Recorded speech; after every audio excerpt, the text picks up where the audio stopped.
তিনি নিজেকে শিরডি সাই বাবার অবতার বলে দাবি করতেন। বিশ্বজুড়ে তার ভক্তের সংখ্যা কোটি ছাড়াবে। তার দরবারে হতে দিয়েছেন খালেদা জিয়া থেকে নরেন্দ্র মোদী। দর্শনার্থীদের সামনে নানা জাদুকরি কাণ্ড ঘটাতেন। শূন্যে হাত ঘুরিয়ে নিয়ে আসতে পারতেন পবিত্র বিভূতি। তার হাত সাফাই ধরে ফেলেছিলেন জাদুকর পিসি সরকার। আজকের প্রতিবেদনে জানুন সেই সত্য সাই বাবার কীর্তি। তার জন্ম 23 নভেম্বর 1926 ব্রিটিশ ভারতের মাদ্রাজ প্রেসিডেন্সির পুত্তপর্থীতে, যা আজকের তামিলনাড়ু ও অন্ধ্রপ্রদেশ দুটি পৃথক রাজ্য হয়েছে। ভারতবর্ষের প্রভাবশালী ধর্মগুরুদের মধ্যে প্রথম সারির একজন ছিলেন এই সত্য সাই বাবা। তার আসল নাম সত্যনারায়ণ রাজু। বিশ্বব্যাপী তার ভক্ত সংখ্যা কোটিরও বেশি। তার দরবারে পিভি নরসিমা রাও থেকে নরেন্দ্র মোদী, এমনকি বাংলাদেশের সাবেক প্রধানমন্ত্রী খালেদা জিয়াও সকলেই আসতেন।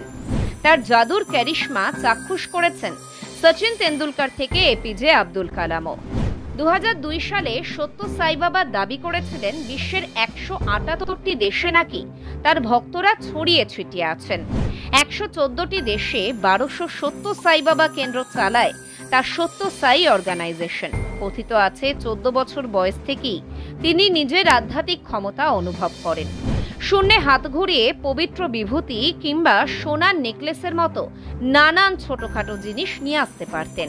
আবার কখনো মুখ দিয়ে শিবলিঙ্গ বের করে সকলকে অবাক করে দিতেন আর নিজেকে শিরডি সাই বাবার অবতার বলে দাবি করতেন। দ্রুত তার অলৌকিক কর্মকাণ্ডের কথা চারিদিকে ছড়িয়ে পড়ে। যদিও সত্য সাই বাবার হাত সাফাই ধরে ফেলেছিলেন বিখ্যাত বাঙালি জাদুকর পিসি সরকার, তা নিয়ে একটি মজার ঘটনা জানা যায়। সত্য সাই বাবার অলৌকিক ক্ষমতার কথা জানতে পেরে জাদুকর পিসি সরকার তার সঙ্গে দেখা করতে চাইছিলেন। বেশ কয়েক মাস ধরে কয়েকবার আবেদন নিবেদন করবার পরেও কিংবদন্তি জাদুকরের আর্জি খারিজ করা হয়। তারপর পিসি সরকার একটু চাতুরীর আশ্রয় নিতে বাধ্য হন। নিজেকে একজন বিখ্যাত ব্যবসায়ীর ছেলে পরিচয় দিয়ে আরও একবার বাবার সঙ্গে দেখা করতে চান পিসি সরকার। এবার কিন্তু সত্য সাই বাবা তাকে দেখা করতে ডাকলেন। সাক্ষাৎ হওয়ার পর পিসি সরকার তার কাছে আশীর্বাদ চাইলেন। তখন সত্য সাই বাবা পাশের ঘরে গিয়ে কিছুক্ষণের মধ্যেই আবার ফিরে এলেন। এরপর পিসি সরকারের সামনে এসে তিনি শূন্যে হাত ঘুরিয়ে একদলা সন্দেশ হাতে দিলেন। সঙ্গে সঙ্গে পিসি সরকার বললেন, বাবা আমার তো সন্দেশ নয়, রসগোল্লা পছন্দের। এবং তৎক্ষণাৎ পিসি সরকার নিজের হাতটা হাওয়ায় ঘুরিয়ে সন্দেশের বদলে রসগোল্লা পেশ করলেন। এই ঘটনায় সত্য সাই বাবা এতটাই ক্রুদ্ধ হন যে তৎক্ষণাৎ পিসি সরকারকে আশ্রম থেকে বের করে দেন।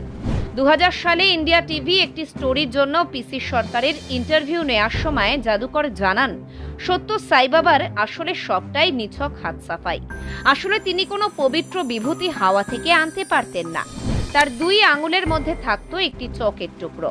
তারই গুঁড়ো পবিত্র বিভূতি বলে ভক্তদের মাঝে বিলিয়ে দিতেন। এরপরেই একাধিক বিতর্ক সৃষ্টি হয়েছে এই সত্য সাই বাবাকে ঘিরে। পরবর্তীতে দূরদর্শনে সম্প্রসারিত একটি অ্যাওয়ার্ড অনুষ্ঠানের ভিডিওতে তার হাত সাফাই মানুষের সামনে আসে। যদিও সত্য সাই বাবা এবং তার ভক্তরা সমস্ত কিছুকেই ষড়যন্ত্র বলে নস্যাৎ করেছেন। যাই হোক, সত্য সাই অর্গানাইজেশন স্কুল, কলেজ ও হাসপাতালের মতো একাধিক প্রতিষ্ঠান গড়ে সামাজিক ভূমিকাও রেখেছে। মৃত্যুর আগেই সত্য সাই বাবা ঘোষণা করেছিলেন যে তিনি একদিন প্রেম সাই বাবার রূপে নিকটবর্তী রাজ্য কর্ণাটকের মন্ড জেলায় জন্মগ্রহণ করবেন। তিনি আরও ঘোষণা করেন 96 বছর বয়সে তার মৃত্যু হবে এবং 8 বছর পরে তিনি পুনরায় জন্ম নেবেন। কিন্তু সেই ঘোষণা সত্য হয়নি। 2011 সালে 24 এপ্রিল 84 বছর বয়সে দেহ রাখেন সত্য সাই বাবা। ব্যুরো রিপোর্ট, নয়া জামানা।